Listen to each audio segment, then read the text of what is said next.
नमस्कार, मैं हूं पिनाज त्यागी। आप देख रहे हैं तहकीकात। आज बात उस मुद्दे की जिसका सीधे सीधे आपसे सरोकार है। अपराधी लोगों को निशाना बनाते हैं। कुछ लोग समझदार होते हैं, चौकन्ना हो जाते हैं। कुछ बच निकलते हैं, लेकिन कुछ नासमझ ऐसे भी होते हैं जो उनके चंगुल में फंस जाते हैं। लेकिन आज जिन क्रिमिनल्स की हम बात करने जा रहे हैं वो उन लोगों को निशाना बनाते हैं जो बहुत सियाने होते हैं, वेल एजुकेटेड होते हैं, हाईली टेक सेवी होते हैं, एक एक कदम बिना रिसर्च के फूंक फूंक कर जाने सोचे बिना नहीं रखते हैं। ये क्रिमिनल इनसे भी 4 हाथ आगे रहते हैं। ये अपने शिकार की पूरी तरह से रेकी करते हैं, उसके मूवमेंट पर नजर रखते हैं, लोकेशन तय करते हैं, ड्रेस कोड तय करते हैं, लैंग्वेज तय करते हैं, किस में बातचीत होगी और किस वक्त किस तरह से अटैक किया जाएगा। ये सब कुछ सोची समझी प्लानिंग के तहत किया जाता है। आदमी को कुछ समझने का मौका नहीं मिलता और जब कुछ समझ में आता है उससे पहले वो लुट चुका होता है। एक मिस इंडिया के साथ क्राइम केस में कैसे उसे शिकार किया गया, ट्रैप किया गया, ये हम आपको दिखाएंगे। साथ ही आज की तहकीकात में अपराधियों के नए तरीके जो हैं शिकार को फंसाने के, उसको जानकर तो आप चौंकेंगे ही, साथ आप चौंकेंगे उन नामों की प्रोफाइल जानकर भी जिनको टारगेट किया गया, शिकार बनाया गया।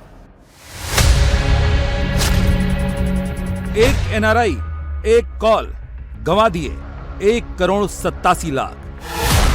एक मैनेजर, एक कॉल, लुट गए 1,84,00,000। एक नेवी अफसर, एक कॉल, निकल गए 98 लाख। एक टीचर, एक कॉल, डूब गए 35 लाख। एक डॉक्टर, एक कॉल, हो गए 28 लाख साफ। एक मॉडल, एक कॉल, ट्रांसफर कर दिए 99,000।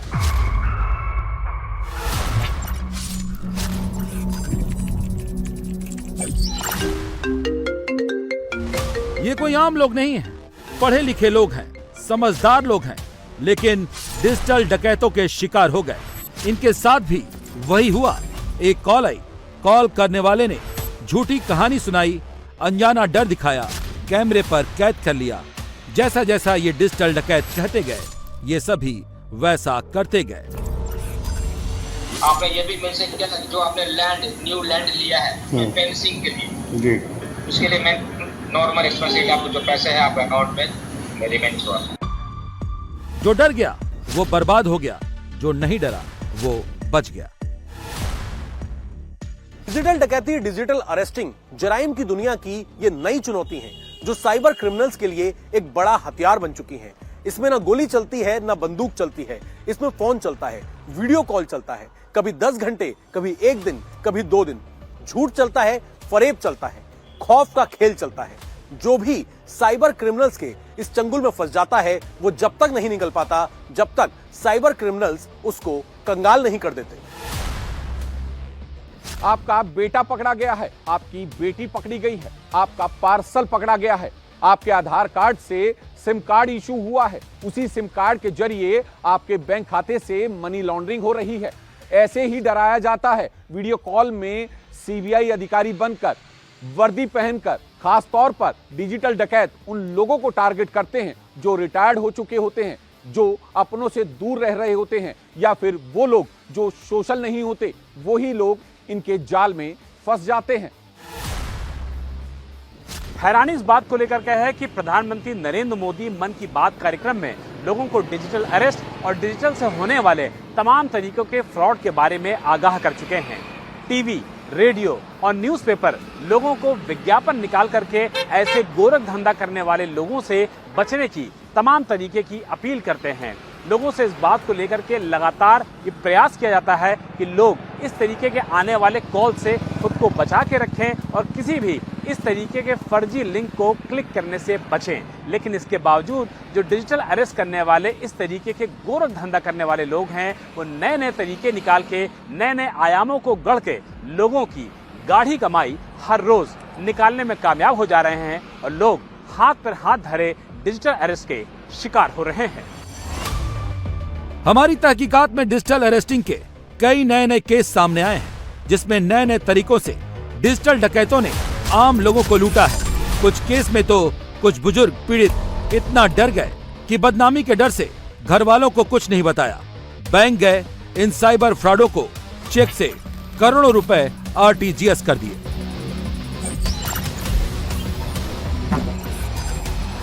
आगरा की पूर्व miss Femina miss India West Bengal को वीडियो कॉल करके धमकी दी गई कि वो blackmailing, money laundering, human trafficking में इन्वॉल्व हैं।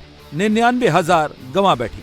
जोधपुर के हिंदुस्तान पेट्रोलियम के मैनेजर को एंटी नेशनल एक्टिविटी के झूठे सबूत दिखाए गए। 5 दिनों तक डिजिटल अरेस्ट रखा गया। 2 करोड़ के करीब की रिटायरमेंट के बाद की पूरी पूंजी RTGS कर दी। वाराणसी के एक नेवी अफसर को पूर्व CGI चंद्रचूड़ की डीपी पर फोटो लगाकर Naresh Goyal money laundering case में फंसा दिया गया और 98 लाख रुपए ट्रांसफर करा लिए। लखनऊ की NRI 2 बहनों को भी जेट एयरवेज के मालिक के साथ मनी लॉन्ड्रिंग केस के झूठे सबूत दिखाकर 1 करोड़ 87 लाख ट्रांसफर करा दिए। 8 दिन तक ये दोनों बहनें डिजिटल अरेस्ट रहीं। गाजियाबाद की रिटायर्ड टीचर को फोन पर कहा कि बैंक में 3 करोड़ का घोटाला हुआ है, उसका 10% कमीशन आपको मिला है, गिरफ्तारी का वारंट है। ये डराकर उनसे 35 लाख ठग लिए गए। वो डर सा बिठा दिया उन्होंने अंदर कि पता नहीं, मतलब मैं बोलूँगी मेरे दुश्मन के साथ भी ये ना हो, क्योंकि उस टाइम पे मेरे हाथ पैर कांप रहे थे। उन्होंने साफ मना कर दिया था अपने पेरेंट्स को मत बताना, आपके पेरेंट्स को हम नुकसान पहुंचा देंगे, आपको नुकसान पहुंचा देंगे।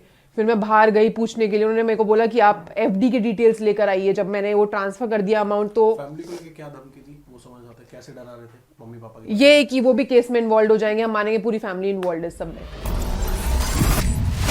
दरअसल डिजिटल डकैत सब कुछ ऐसा कर देते हैं कि सीधा साधा आदमी बदनामी के डर से हथियार डाल देता है। नकली थाना, नकली पुलिस, लेकिन खौफ असली। नकली कोर्ट, नकली जज, लेकिन दहशत असली। नकली केस, नकली पेपर, लेकिन धमकी असली। नकली जुर्माना, नकली वारंट, लेकिन डकैती असली। CBI हमारे जो चीफ हैं वो ही आपको परमिट कर सकते हैं। तो CBI चीफ बन के वो दूसरा व्यक्ति दोबारा से व्हाट्सएप पर आया। बाकायदा वो चीफ CBI की ड्रेस में था और उसने बोला, doctor Shukla you are under arrest, हमारे सर्वेलांस में है और आपने जरा सा भी कुछ भी कोशिश करने की इधर उधर, तो आपको तुरंत कपड़ा चेहरे पर डाल के काला, आपकी पत्नी को भी ले जाया जाएगा और आपकी बच्ची को अनाथालय में डाल रखा जाएगा। और आपने जिसको भी अगर ये इन्फॉर्म किया वो भी साथ में अरेस्ट होगा, क्योंकि मुझे ये स्पेशल टास्क फोर्स का मुझे डायरेक्टर बनाया गया। साइबर क्राइम किस कदर सरकार और सिस्टम के लिए नंबर 1 चुनौती बन गया है, इन आंकड़ों को देख लीजिए। 2019 में साइबर क्राइम की 36,049 शिकायतें दर्ज हुई। 2020 के कोरोना काल में इसमें 10 गुना इजाफा हुआ। 2020 में साइबर क्राइम की 2,57,000 शिकायतें रजिस्टर हुई। 2021 में साइबर क्राइम की 4,52,000 शिकायतें दर्ज हुई। 2022 में ये फिर डबल हो गया। 2022 में 9,66,000 शिकायतें रजिस्टर की गईं। 2023 में पूरे हिंदुस्तान में साइबर अपराध की 15,60,000 शिकायतें दर्ज हुई। 2024 में जनवरी से अप्रैल तक की 7,40,000 साइबर अपराध की शिकायतें मिली। वे मौसम और परिस्थितियों के अनुसार इसका स्वरूप भी बदल जा रहा है। पहले हम अरेस्ट की बात सुनते थे कि पुलिस की फिजिकल तरीके पे जाती थी और वहाँ कोई किसी अपराधी को कोई वारंट है या किसी अपराध में वांटेड है तो गिरफ्तार करती थी। लेकिन एक पिछले दिनों एक नया शब्द सुनने में आ गया, पिछले कुछ समय से प्रचलन में है, डिजिटल अरेस्ट। इसमें व्यक्ति ने इसे ग्लोबल जो विलेज है, इसमें बैठे हुए सुदूर व्यक्ति कहीं से भी किसी व्यक्ति को आसानी से शिकार बना देता है। इसमें खास बात यह है कि इसमें जो पढ़े लिखे लोग काफ़ी हैं। अभी पिछले दिनों जो 2 मामले हैं उसमें एक डॉक्टर थे बड़े और एक इंजीनियर थे, जो कि काफ़ी वेल क्वालिफाइड थे और लंबा तजुर्बा था उनको इस तकनीक से संबंधित चीज़ों का। इसलिए यह परिस्थिति ध्यान रखना चाहिए कि इस तरह के जो मामले आते हैं उसमें अपराधी पहले तो व्यक्ति को कुछ थोड़ा बहुत ऐसा ऑफर देते हैं कि व्यक्ति उसके थोड़ा बहुत आकर्षण में आ जाता है, उसके लोभ में आ जाता है, और दूसरा फिर भ्रम और भय पैदा कर देते हैं, जिसके कारण उस परिस्थिति से वो बाहर नहीं निकल पाता। हम तहकीकात में डिजिटल डकैती के चुनौतियों को इसलिए दिखा रहे हैं ताकि आप सतर्क रहिए, अलर्ट रहिए और अपनी गाढ़ी कमाई को लुटने से बचाइए। इतना जान लीजिए, अगर आप कोई भी अनजान कॉल उठा लेते हैं तो लूट जाएगी कमाई। अगर आप फोन पर अनजान लोगों की बातों पर यकीन कर लेते हैं तो हो जाएंगे बर्बाद। अगर आप मोबाइल पर आए लिंक को फौरन क्लिक कर देते हैं तो खाली हो जाएगा अकाउंट। अगर आप वीडियो कॉल पर पुलिस, जज, कोर्ट को सही मान लेते हैं तो ये आपको कंगाल कर देंगे। अगर आप फोन पर फर्जी वारंट को सच्चा मान लेते हैं तो आपकी दौलत डूब जाएगी। डिजिटल डकैत अपने मंसूबों में कामयाब हो जाएंगे। यदि आप ऐसा करते हैं तो सावधान हो जाइए, क्योंकि डिजिटल लुटेरों ने नया तरीका निकाल लिया है। आपको आगाह करने के लिए, आपकी गाढ़ी कमाई बचाने के लिए डिजिटल डकैती पर हमने नए केसेस की तहकीकात की, क्योंकि अगर आप सावधान नहीं रहेंगे तो डिजिटल डकैत अपने मंसूबों में कामयाब हो जाएंगे। ये डिजिटल डकैत आपकी दौलत पर हाथ साफ कर जाएंगे।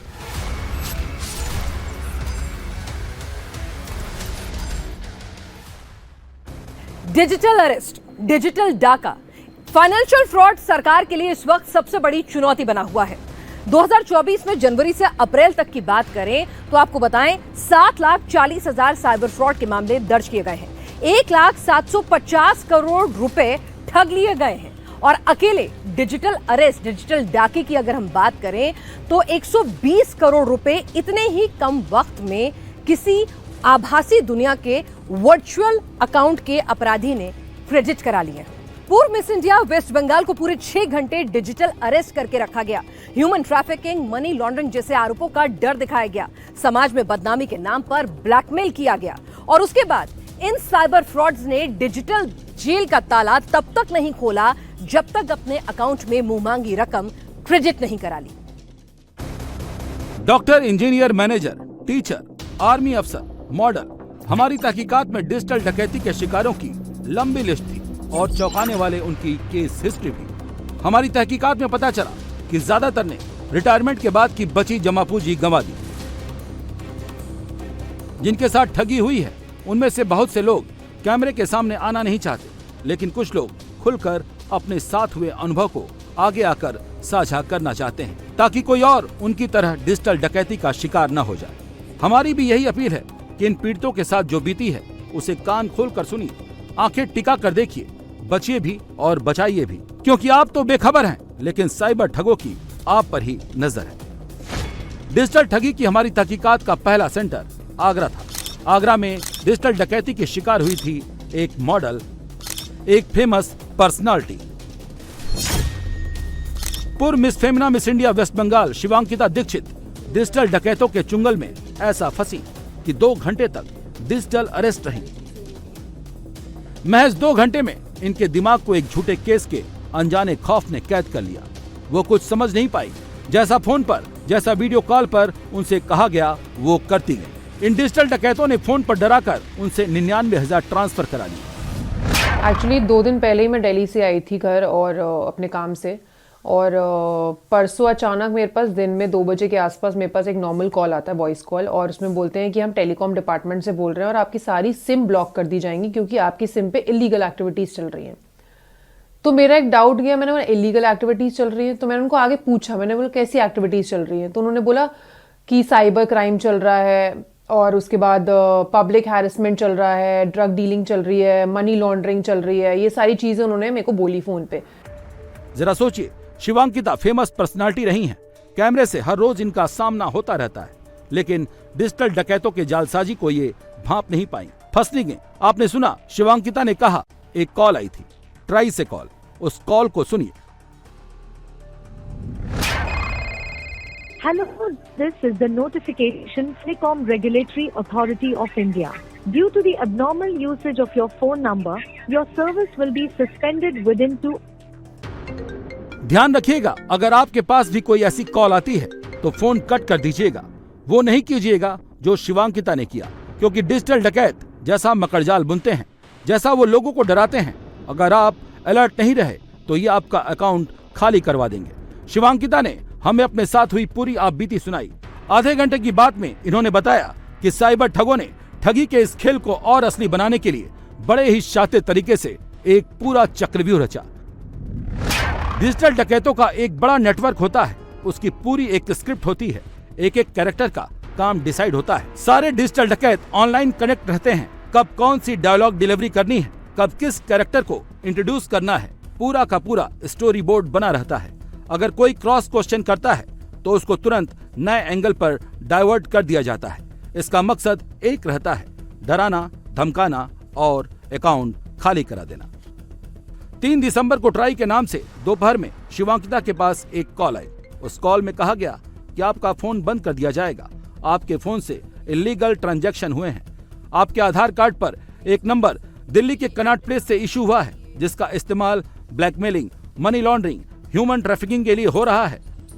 शिवांकिता को और भी यकीन हो जाए, लिहाजा ठगों ने शिवांकिता से हमदर्दी जताते हुए एक कंप्लेंट का ड्राफ्ट लेटर लिखवाया। मकसद सिर्फ एक था, शिवांकिता को ये यकीन हो जाए कि उसके फोन का गलत इस्तेमाल हुआ है। शिवांकिता को एक फोन नंबर दिया गया, कंप्लेंट आईडी दी गई, कहां से कंप्लेंट इशू हुआ है सब बताया गया, क्या कंप्लेंट करनी है उसका ड्राफ्ट लिखवाया गया। आपको एक कंप्लेंट दर्ज करवानी पड़ेगी।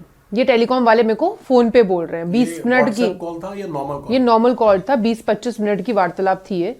और उसके बाद उन्होंने मेरे को बोला कि ये कॉल आगे मैं कंप्लेंट डिपार्टमेंट में फॉरवर्ड करूंगा। तो आप एक पूरा कंप्लेन उन्होंने लिखवाया, कंप्लेन आईडी लिखवाई, आपका ये नंबर है जो कनॉट प्लेस दिल्ली से इशू हुआ है आपकी फेक आईडी पे, और आपकी आईडी कभी लीक हुई होगी तो उस आईडी पे किसी ने नंबर लिया है और उससे ये फ्रॉडुलेंट चल रहा है बेसिकली सारी जगह पे, और हैरेसमेंट चल रहा है। तो मैंने कंप्लेंट आईडी सारी चीजें लिखी और उसके बाद मेरे को कॉल फॉरवर्ड कर दी गई किसी और अननोन पे, और उनको बोला कि आप अपना कंप्लेंट आईडी नंबर बताइए, सारी बताइए कि आपकी कंप्लेंट दर्ज हो जाए तो आपका नंबर ब्लॉक होने से बंद हो जाएगा। तो मैंने वो सारी चीजें उनको लिखवाई। फिर वो बोलते हैं कि ये तो अच्छी बात है और शिवांकिता आज आपने फोन उठा लिया और आप नहीं तो बहुत बड़े ट्रैप में फंस जाती, आपको पता नहीं है ये तो इन्वेस्टिगेशन कब से चल रही है, 300 लोगों का रैकेट है और हम आपको अभी साइबर क्राइम से कनेक्ट करवाते। अब तक शिवांकिता यकीन कर चुकी थी कि उनके नंबर के साथ कुछ गलत हुआ है। तब तक ठगों को शक हो गया था कि शिवांकिता अपने फोन से पूरी कन्वर्सेशन को रिकॉर्ड कर रही हैं। ठगों ने रिकॉर्डिंग के लिए शिवांकिता को मना किया। बेहद गंभीर आरोप लगा था, इसलिए शिवांकिता थोड़ा हिचक गई। खुद कहा क्या ऑडियो रिकॉर्डिंग बंद कर दूं? लेकिन यहाँ साइबर ठग ने एक बार फिर से शिवांकिता को भरोसे में ले लिया। डिजिटल डकैत बहुत शातिर होते हैं, शिवांकिता डाइवर्ट ना हो, इसीलिए भरोसा जीतने के लिए रिकॉर्डिंग चालू रखे रहने की हामी भर दी। साइबर ठग के इस रिएक्शन के बाद शिवांकिता को भी झूठ केस पर यकीन हो गया। इसके बाद डिजिटल डकैतों ने खौफ और पैसा उगाने की स्क्रिप्ट शिवांकिता को नए सिरे से सुनानी शुरू कर दी। शिवांकिता गलती पर गलती करती जा रही थी। सरकार से लेकर आरबीआई हमेशा विज्ञापनों के माध्यम से आगाह करता है, किसी भी अननोन नंबर पर Aadhaar, account, PAN number, personal detail नहीं शेयर करनी चाहिए। लेकिन शिवांकिता सब कुछ बताती गई। फिर यहीं से शुरू हुआ असल डिजिटल डकैती का खेल। जो बात अब तक फोन पर हो रही थी वो अब वीडियो कॉल पर आ गई। कॉन्फिडेंटली मेरे से बात कर रहे थे और फिर बोलते हैं हम साइबर क्राइम के हेड को, मतलब हेड ऑफ द डिपार्टमेंट को कॉल जाएगा आपको। तो उन्होंने 2-3 बार पूछा कि यही आपका व्हाट्सएप नंबर है, यही आपका व्हाट्सएप नंबर है? तो मैंने बोला हाँ जी। बोलते इन्वेस्टिगेशन के लिए आप फिजिकली आ सकती हैं दिल्ली? मैंने बोला सर मैं आज तो नहीं आ पाऊंगी। तो उन्होंने बोला ठीक है कोई नहीं, ऑनलाइन इन्वेस्टिगेशन करते हैं आपकी, और वो होगी वीडियो कॉल पे, क्योंकि हमारे पास एक प्रूफ होना चाहिए कि आपने स्टेटमेंट दिया है। तो उन्होंने फिर मेरा वो तुरंत ही वो कॉल डिस्कनेक्ट हुआ और व्हाट्सएप पे ऑनलाइन कॉल हो गया था, वीडियो कॉल। जिस व्हाट्सएप पे वीडियो कॉल हुआ उसमें प्रॉपर वो ऑफिसर बैठे थे, 3 स्टार लगे थे, और वो कोई सरदार जी थे क्योंकि वो टर्बन पहने हुए थे, और प्रॉपर झंडे लगे थे और प्रॉपर सेटअप था, दिल्ली क्राइम ब्रांच लिखा हुआ था, सब कुछ था, जय हिंद वह हिंद सब चल रहा था बढ़िया। उन्होंने फिर 10 सेकंड अपनी वीडियो ऑन रखी, उसके बाद उन्होंने अपनी वीडियो हटा दी और उन्होंने बोला कि अब सीबीआई ऑफिसर आपसे बात करेंगे। पहले क्राइम ब्रांच ऑफिस का माहौल दिखाया गया, सरकारी लोगो, झंडे, डॉक्यूमेंट दिखाए गए ताकि शिवांकिता को यकीन हो जाए कि ये असली क्राइम ब्रांच दिल्ली का दफ्तर है और कैमरे पर दिख रहा असली अफसर है। ऑनलाइन इंट्रोगेशन शुरू हो गई। इस बार कैमरे पर आई नकली महिला सीबीआई अफसर। मतलब मेरे को वो प्रॉपर दिख रहा था कि वो एक ऑफिशियल ऑफिस है और जहां पे बैठ के मेरे से पूछताछ की जा रही है। तो वो पूछताछ हुई, फिर क्राइम ब्रांच मतलब सीबीआई को मेरा कॉल फॉरवर्ड कर दिया गया। तो वहां पे मेरे को किसी मैम ने बात करी और पूछा कि शिवांकिता आपको पता है आज आपका एक लकी डे है ये, और आपको पता नहीं है कितना बड़ा 300 लोगों का रैकेट चल रहा है, और आपकी जो आधार कार्ड कभी लीक हुआ हो, कभी आपने किसी को दिया, होटल में चेक इन में लीक हुआ हो, किसी ने आपका आधार कार्ड पास कर दिया तो उस पे आईडी भी इशू हुई और उसी आधार कार्ड की आईडी पे आपके नाम पे एक बैंक अकाउंट भी खुला। तो जो सिम से वो लोग इलीगल एक्टिविटीज कर रहे थे उसी का सारा अमाउंट आपके अकाउंट में जा रहा है जो आपके नाम पर है HDFC में। उसमें 6.5 मिलियन उन्होंने बताया कि अमाउंट है, और ये हमें ट्रैक करना है कि अकाउंट कहां पर खुला हुआ है, कैसे है, तो इसमें हमें आपकी हेल्प लगेगी। तो वो इतने बात करते जा रहे मेरे को कन्विंस कर रहे हैं। फाइनेंशियल डिपार्टमेंट ने मेरे से बात करी, फिर मैम ने मेरे को चीज़ बोली कि शिवांकिता आप ये बताइए आप कितना ITR भरती हैं, आपकी और FDs क्या हैं, ये है। तो मैंने बोला मैम इतनी नॉलेज मुझे है नहीं, ये सारा मेरे भाई और मेरे फादर देखते हैं, तो मुझे ये बात पता नहीं है। मैं अगर मुझे 60 रुपये भी किसी को पेमेंट करनी होगी तो मैं ऑनलाइन प्रेफर करती हूँ, I don't carry cash. CBI अफसर के साथ ही फाइनेंस अफसर की एंट्री हो चुकी थी। अब तक यहाँ पर शिवांकिता को यकीन हो चला था कि वो एक केस में फंस चुकी हैं, लेकिन अब उससे किसी भी तरह निकलना है। लेकिन वो निकलने के बजाय फंसती गई। ठगों ने व्हाट्सएप पर एक PDF फाइल भेजी जिसमें वो बातें थीं जिसे सुनकर किसी के भी होश उड़ जाएंगे। मसलन अगर उनकी बात नहीं मानी, अगर किसी को बताया तो तुरंत गिरफ्तार कर ली जाएंगी। आपके माँ बाप भाई बहन को इसी केस में फंसा दिया जाएगा। अगर ये केस ओपन हुआ तो 7 साल की सजा हो जाएगी। भले आप इनोसेंट हमें पता है, बट आपने कहीं भी अपनी एक्टिविटी इधर उधर करी, आपने किसी का कॉल भी उठाया या आपने किसी घर वाले को भी बताया, तो हम समझ जाएंगे कि आप ही सस्पेक्ट, हम आपको डील कर रहे हैं, बट आप ही ब्लेमेबल हो। तो उस रैकेट को पकड़ने के लिए फिर उन्होंने मेरे को इमोशनली भी ब्लैकमेल किया कि आपको पता है बच्चे कितने किडनैप हुए हैं इसी नंबर से, जो आपके नाम पे ID इशू हुई है, सिम ID जो इशू हुई है, उसी नंबर पे कितने लोगों को थ्रेट गई है, उनके बच्चे किडनैप हुए हैं, उसमें से 2 फैमिलीज ने सुसाइड कर लिया क्योंकि उनके बच्चे मिले नहीं है पैसे देने के बाद भी। सोचिए, और उन बच्चों के किडनी, उनके ऑर्गन्स बेच के भी जो पैसा आ रहा है वो भी आपके HDFC अकाउंट में आ रहा है। तो तब मुझे गूज़बम्स भी आ गए थे और मतलब मैं रोने से ऐसी हालत पे हो गई थी कि मतलब ऐसे कौन ही इंसान है जो ये सब कर रहा है। तो और बोलते हैं कि आप बिल्कुल भी इधर से हिलेंगे नहीं और आप ये भी नहीं देखेंगे, आप अपनी रेगुलर एक्टिविटी करती रहिए, बट आप, हाँ जी मैं इसी रूम में बैठी हुई थी, आप रेगुलर एक्टिविटी कर दीजिए, आप कहीं फोन रख दीजिए जहां से आप दिखती रहे, आप घर में इसके बारे में किसी से बात नहीं करेंगी। मैंने बोला ठीक है, मैंने बोला हो सकता है कॉन्फिडेंस, आपको नहीं पता है साइबर क्राइम डिपार्टमेंट कैसे काम करता है, आपको उनको ये तक पता था कि मैं कुछ हूं। उन्होंने ये बोला कि अगर ये खबर बाहर पहुंची किसी की थ्रू भी तो मीडिया आपको कैप्चर करेगी, मीडिया आपको पब्लिश करेगी, तो मीडिया के थ्रू आपका करियर डाउन हो जाएगा अगर ये पता लग गई बाहर बात। जरा सोचिए, अगर आपके साथ ऐसा हो जाए तो आप क्या करेंगे? वही करेंगे जो शिवांकिता ने किया। शिवांकिता ने डर के मारे कमरे का दरवाजा बंद कर लिया, माँ बाप को नहीं बताया, 2 घंटे तक डिजिटल अरेस्ट रही। इस बीच जैसा साइबर ठग कहते गए वो करती गई। शिवांकिता ने 99,000 ट्रांसफर कर दिए। ये जो सारी चीजें आपके साथ हुई, कभी सुना था आपने डिजिटल अरेस्ट के बारे में या साइबर फ्रॉड्स के बारे में? नहीं, मतलब मैंने इमोशनल नहीं, मतलब वो डर सा बिठा दिया उन्होंने अंदर कि पता नहीं, मतलब मैं बोलूँगी मेरे दुश्मन के साथ भी ना ये ना हो, क्योंकि उस टाइम पे मेरे हाथ पैर कांप रहे थे। उन्होंने साफ मना कर दिया था अपने पेरेंट्स को मत बताना, आपके पेरेंट्स को हम नुकसान पहुंचा देंगे, आपको नुकसान पहुंचा देंगे। फिर मैं बाहर गई पूछने के लिए, उन्होंने मेरे को बोला कि आप FD की डिटेल्स लेकर आइए। जब मैंने वो ट्रांसफर कर दिया अमाउंट, तो फैमिली को लेकर क्या धमकी दी वो समझ आता है, कैसे डरा रहे थे मम्मी पापा के? ये कि वो भी केस में इन्वॉल्व हो जाएंगे, हम मानेंगे पूरी फैमिली इन्वॉल्व है सब में। तो मैंने बोला आप ये सब नहीं कर सकते, और वैसी बात है मैं आपको कॉपरेट कर रही हूँ बेसिकली, और कॉपरेशन दे रही हूँ, तो आप ये सारी चीजें ना करें।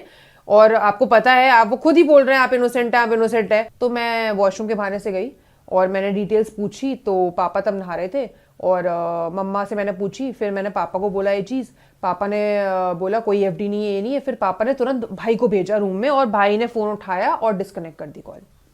उनको तब तक समझ में आ गया था कि ये स्कैम चल रहा है। पापा को समझ में आ गया था, ये तो न्यूज़पेपर पापा रोज ही पढ़ते हो, वैसी बातें अवेयर है चीज़ों को लेके, बट इतनी डिटेलिंग में स्कैम चलेगा मेरे को उम्मीद नहीं थी, मैं आपको ये सच बताऊंगी। और जब ये फोन डिस्कनेक्ट हो गया ना, तो उनका मैसेज भी आया, your call got disconnected, call back. आप सोचिए, उतनी देर में तो हम साइबर सेल जाके अपनी कंप्लेंट ऑनलाइन हमने दर्ज कराई, सब कुछ किया। फिर 7:30 बजे मैंने उस नंबर पे वापस कॉल किया, व्हाट्सएप कॉल। किसी तरह शिवांकिता FD अकाउंट को जानने के बहाने रूम से निकली, फिर अपने माँ बाप को बताया। भाई ने आकर तुरंत फोन डिस्कनेक्ट कर दिया। शिवांकिता के पिता और उसके भाई डिजिटल डकैतों की करतूतों को जानते थे, इसीलिए शिवांकिता को सिर्फ 99,000 का नुकसान हुआ। पेरेंट्स आते हैं, दरवाज़ा नहीं खोलती है, उसके बाद पेरेंट्स नॉक करते हैं, दरवाज़ा खोलती है तो काफ़ी डरी सहमी रोई हुई रहती है। उसके बाद उनको लेके उनके पेरेंट्स थाने आते हैं और ये सारे वाक़या बताते हैं। देखिए, उनसे 2.5 लाख रुपए की डिमांड की गई थी। पहले उनसे कहा गया कि पेटीएम पे भेजें, फिर उन्होंने कहा पेटीएम नहीं यूज़ करते तो फ़ोनपे पे भेजें। उनको डॉक्यूमेंट्स भेजे गए थे कि ये चार्जेस आपके ऊपर फ्रेम हो रहे हैं, 7 साल की सजा है, इम्प्रिजनमेंट आपको 100% होगी, तो इसी के डर से उन्होंने पैसे भेजे।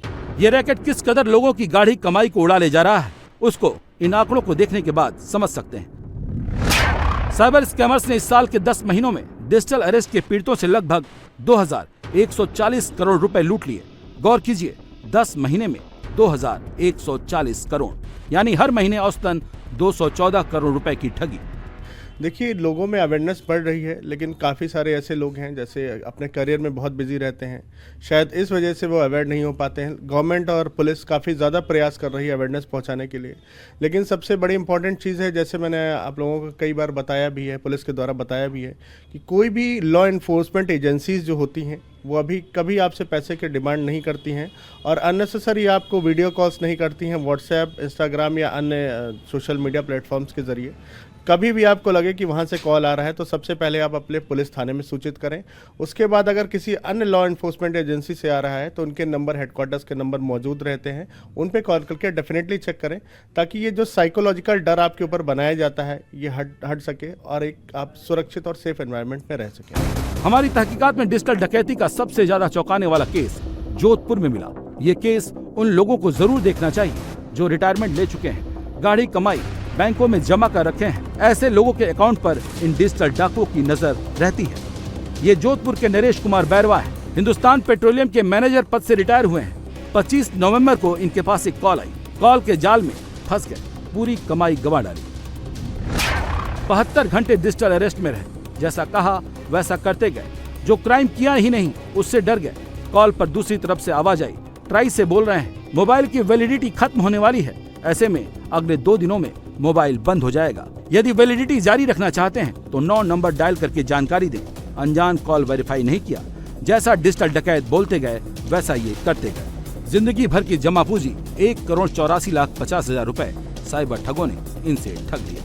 तो बताया कि आपके अगेंस्ट में कोई मनी लॉन्ड्रिंग का भी कोई केस पड़ा हुआ आरबीआई का। मैंने कहा सर मेरे को तो मनी लॉन्ड्रिंग का कुछ पता नहीं है। कहता नहीं वो एक मनी लॉन्ड्रिंग का केस है और आपको अरेस्ट कर लिया जाएगा या आपके प्रॉपर्टी या वगैरह चीज हो जाएगी। वो शुरू कर दिया उन्होंने। वो मैं तो बहुत डर गया और कहता है कि आपकी लाइफ को थ्रेट है, आप कल को अरेस्ट हो जाएंगे, आपकी फैमिली को थ्रेट हो जाएगा। इस तरह करके उन्होंने पूरा 25 तारीख पूरी निकाल दी। फिर 26 तारीख को भी यही सब कार्यक्रम चलता रहा और रात पूरे ये सारा एक्सटॉर्शन का केस करीब 5 दिन चला। 5 दिन उन्होंने व्हाट्सएप पे कंटिन्यूअस मेरे को मॉनिटर किया, 24 घंटे। वो लोग अपनी ड्यूटी चेंज करते रहते थे, 24 घंटे मॉनिटर करते थे। फिर वो 26 तारीख को एक सीबीआई ऑफिसर आगे इन्वॉल्व हो गए। वो रादर 25 तारीख को आ गए थे, 25 तारीख थोड़ी देर के लिए आए थे, फिर 26 तारीख को सुबह आ गए। फिर उन्होंने इन्वॉल्वमेंट शुरू कर दिया। कहते हैं ऐसा है आपका मनी लॉन्ड्रिंग का केस वगैरह हो गया। मैंने कहा सर मैं मैकेनिकल इंजीनियर हूँ, मेरे को फाइनेंस वगैरह कोई नॉलेज नहीं। मैं कहा सर मनी लॉन्ड्रिंग करूँगा, मैं तो नौकरी करता हूँ और अपना वही फंड है मेरा। कहता नहीं मनी लॉन्ड्रिंग में आपका केस है, वहाँ पे आपको कुछ ब्लैक एंड व्हाइट मनी का फंड वगैरह है। नरेश कुमार बैरवा के साथ भी वही हुआ जो आगरा की शिवांकिता के साथ हुआ। फोन नंबर और आधार नंबर की बात की गई और फोन नंबर से देश विरोधी गतिविधियों के होने का झूठा केस दिखाया। मनी लॉन्ड्रिंग होने की बात सुनाई। 72 घंटे तक वीडियो कॉल पर डिजिटल अरेस्ट कर रखा। जिस कदर से नरेश बैरवा खौफजदा हो गए, इसी से समझ लीजिए 1 नहीं 2 नहीं, ठगों ने 11 चेक बनवाए, बकायदा आरटीजीएस करवाया और 1,84,50,000 रुपए ट्रांसफर करवा ली। वो कहता है किसी को बताना मत, आपकी लाइफ को भी थ्रेट है और आपकी फैमिली की लाइफ को भी थ्रेट हो जाएगा और आपको जेल भी हो सकती है। तो आप एक काम करो, इस सबसे बचना है तो आपको अपना सारा फंड हमको देना पड़ेगा। उसके लिए एक एप्लीकेशन लिखो। एप्लीकेशन लिखाई उन्होंने। फिर आरबीआई से लेटर आया कि आप अगर अपना सारा फंड देने को तैयार हैं तो हम सारा फंड ले लेंगे, उसको चेक करेंगे और 24 घंटे बाद में आपको वापस दे देंगे। तो फंड लेने के लिए उन्होंने 3 दिन तक मेरे से करीबन 11 चेक बनवाए, जिसमें 1,84,50,000 रुपए का फंड ट्रांसफर हुआ। बैंक अधिकारियों ने नहीं कहा कि आप इतना पैसा किसको भेज रहे हो, क्या कर रहे हो? और रियल में मेरा सैलरी पैसा बड़ा था ना? हाँ, मामला तो पैसा तो बड़ा था। बैंक अधिकारी नहीं, वो जिसमें मेरा पहला चेक जब मैंने लगाया तो टेलर काउंटर जो बंदा था उसी ने मेरे को कहा कि ये अकाउंट आपका है। मैंने कहा हाँ। कहता रजिस्टर मोबाइल नंबर आपके पास है? मैंने कहा हाँ। तो उसने कहा मैं वेरिफिकेशन के लिए आपको फोन करूंगा। मैंने कीजिए। तो उसने फोन किया, मेरा मोबाइल पे रिंग हो गया, तो उसने प्रोसेस कर दिया। फिर दूसरा चेक लेके फिर भी कुछ नहीं कहा। तीसरे में अरे वो हाँ, उस दिन 3 चेक लगाए, 2 बार। सुबह 1 बार लगाए 2 चेक, फिर शाम को 2 चेक लगाए। फिर 28 तारीख को 3 लगाए, 29 को 3, मतलब ऐसे 11 चेक लगाए टोटल। हैरान करने वाली बात यह है कि जिस बैंक से ये आरटीजीएस करवा रहे थे, उस बैंक कर्मियों ने भी ये नहीं पूछा कि इतनी बड़ी रकम क्यों और कहां ट्रांसफर की जा रही है, जबकि पुलिस की तरफ से बैंकों को आगाह किया गया है कि जब भी अगर कोई ग्राहक 5 लाख रुपए या उससे अधिक का लेन देन करता है तो उसके परिवार के एक सदस्य से इसकी पुष्टि करानी होगी। यूपी पुलिस ने बढ़ती डिजिटल अरेस्ट की घटनाओं के बाद बैंक से अनुरोध किया था और पुलिस की तरफ से साइबर फ्रॉड को रोकने के लिए बैंकों को इस पर अमल करने को कहा था। जोधपुर में भी जब नरेश बैरवा ठगों को 1,84,50,000 रुपए RTGS करने गए थे, उस दौरान अगर बैंक कर्मियों ने इस पर ध्यान दिया होता तो शायद बैरवा की गाढ़ी कमाई बच गई होती। अनजान नंबर से कॉल आता है, आपके ऊपर झूठे आरोप लगाए जाते हैं, आप सच मान लेते हैं और उसके बाद आता है वीडियो कॉल। वीडियो कॉल में सामने एक वर्दी में शख्स बैठा होता है, पीछे बैकग्राउंड होता है क्राइम ब्रांच या फिर CBI के दफ्तर का, और यहां से शुरू होता है आपको एक्सटॉर्ट करने का सिलसिला। माहौल कुछ ऐसा क्रिएट कर दिया जाता है कि आप तमाम झूठी बातों को सच मानने लगते हैं। लेकिन ग्वालियर के डॉक्टर मुकेश शुक्ला को एक फर्जी CBI ऑफिसर ने फंसाने के लिए प्रधानमंत्री तक का नाम ले लिया। उसने कहा कि प्रधानमंत्री ने एक स्पेशल टास्क फोर्स इस तरह के अपराधों पर लगाम लगाने के लिए बनाई है। इस फर्जी ऑफिसर के कॉलर के कॉन्फिडेंस से डॉक्टर शुक्ला कुछ इस कदर डर गए कि 21 लाख रुपए गंवा बैठे। ये तो सिर्फ एक केस स्टडी थी, ऐसी पूरी फेहरिस्त डिजिटल अरेस्ट की मौजूद है। एक और मामले में लखनऊ की NRI बहनों से 1,87,00,000 रुपए लूट लिए गए। अगर आपको सावधान रहना है, सेफ रहना है, तो आपको हमारी ये तहकीकात की तमाम डिजिटल अरेस्ट की केस स्टडीज को बताती हुई रिपोर्ट देखनी होगी। आपको समझना होगा कि डिजिटल अरेस्ट करने वाले किस हाव भाव से, किस तरह से बातचीत करते हैं और कहां आपको शक होना चाहिए और आपको क्रॉस चेक करना चाहिए, क्योंकि सावधानी ही आपको सुरक्षा दे सकती है। ग्वालियर के आयुर्वेदिक डॉक्टर मुकेश शुक्ला साइबर थाने के चक्कर लगा रहे हैं। घंटों वहां बैठे रहते हैं, सिर्फ इस उम्मीद में कि आज नहीं तो कल उनकी जिंदगी भर की कमाई 21 लाख रुपए वापस मिल जाएंगे, जिसे डिजिटल डकैतों ने लूट लिया है। इनके साथ भी डिजिटल डकैतों ने वैसा ही किया। डराने का तरीका वही था, धमकाने का अंदाज भी वही था। मुकेश शुक्ला भी समझ नहीं पाए, फरेब के जाल में वो फंस गए। जब तक वो समझते तब तक डिजिटल डकैतों ने उनके दिमाग को कैद कर लिया था। डॉक्टर शुक्ला डिजिटल डकैतों के चक्रव्यूह में फंसे कैसे? वही आधार कार्ड का हवाला, मनी लॉन्ड्रिंग का आरोप, लेकिन इस बार तरीका बिल्कुल अलग। इन डिजिटल डकैतों ने उनसे कहा कि आधार कार्ड से एक कंपनी महालक्ष्मी ट्रांसपोर्टेशन बनाई गई है, जिसके जरिए करोड़ों रुपए की मनी लॉन्ड्रिंग हुई है। उन्होंने रिपोर्ट कराई है, उनको जो है 27 तारीख को फोन आता है कि आप महालक्ष्मी ट्रांसपोर्ट चलाते हैं। उनके द्वारा अनभिज्ञता जाहिर की गई कि मैं महालक्ष्मी ट्रांसपोर्ट मैं नहीं चलाता हूँ। तो उसके द्वारा कहा गया कि तो क्या ये फ्रॉडर चला रहा है आपके नाम पे? तो इन्होंने कहा हाँ, फ्रॉडर ही चला रहा होगा, मेरा इस महालक्ष्मी ट्रांसपोर्ट से कोई लेना देना नहीं। तो फिर उसने कहा कि ऑनलाइन शिकायत कर दीजिए आप दिल्ली पुलिस को, मैं दिल्ली पुलिस को कनेक्ट कर रहा हूँ। डॉक्टर मुकेश शुक्ला यही गलती कर गए। व्हाट्सएप कॉल कनेक्ट हो गया, जो कैमरे में सामने दिखा उसी ने इस फरेब को यकीन में बदल दिया। सब कुछ सीक्वेंस से हुआ। पहले नॉर्मल फोन आया, फिर व्हाट्सएप पर मैसेज, फिर फर्जी महालक्ष्मी ट्रांसपोर्ट कंपनी का नाम आया, फिर मनी लॉन्ड्रिंग का फर्जी केस आया। उसके बाद पैसों की डिमांड आई, धमकी आई और वीडियो कॉल ने डॉक्टर शुक्ला को डरा दिया। फर्जी थाना, नकली पुलिस और असली धमकी। आपने ये भी मेंशन किया था जो आपने न्यू लैंड लिया है फेंसिंग के लिए जी, उसके लिए मैं नॉर्मल एक्सपेंसिव आपको जो पैसे हैं आपके अकाउंट में मेरी मेंशन हुआ जी। फिर क्या करना पड़ेगा? अपडेट नहीं किए, अब मंडे को अपडेट भी नहीं किए, 4 टाइम्स ए डे। मेरी तबीयत खराब चल रही है, मैं आपको आपको बताया कि मैं हॉस्पिटल में हूँ, मैं बताता जी। आप बताएं, जब मैं यहाँ से अपडेट किया तब आप बताएं जी। आपको मैंने ऑलरेडी इन्फॉर्म किया था, मिस अच्छा आप ही थी। मैंने कहा था कि आपको 4 टाइम्स अ डे रिपोर्ट करना है, morning, afternoon, evening and night. तो कल मैसेज तो आपको किए थे कि हम लोग हॉस्पिटल में हैं और इनका भी और मेरा भी अब तबीयत खराब है, तो इनको भी दिखानी पड़ी। ये देखो गांठ कितनी उठी हुई है इनकी, इसका भी ऑपरेशन होना है।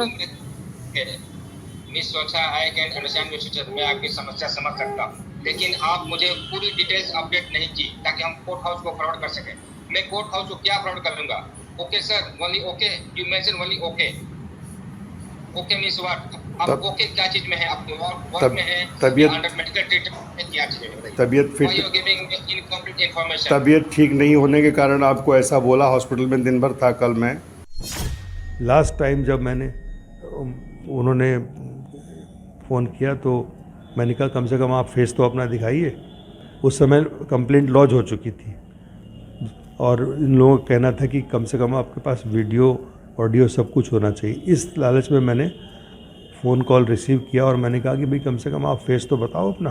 तो फिर थोड़ी देर बाद अपना फेस वीडियो कॉल पर दिखाया और कम से कम 4-5 मिनट तक लगातार बात की। उसका फिर मैंने वो दूसरे मोबाइल से वीडियो रिकॉर्ड किया, वीडियो ऑडियो। कैमरे पर पुलिस को देखकर डॉक्टर शुक्ला भी डर गए। डिजिटल डकैतों के फरेब को समझ नहीं पाए। आगे क्या हुआ हम बताएंगे, लेकिन पहले आप भी जान लीजिए, जब भी कोई वीडियो कॉल पर ऐसा वर्दी वाला आए, आपको फंसाए, आपको धमकाए, तो डरना नहीं है, फोन कट कर देना है, साइबर क्राइम में जाकर रिपोर्ट करानी है। डॉक्टर मुकेश शुक्ला ने यही नहीं किया।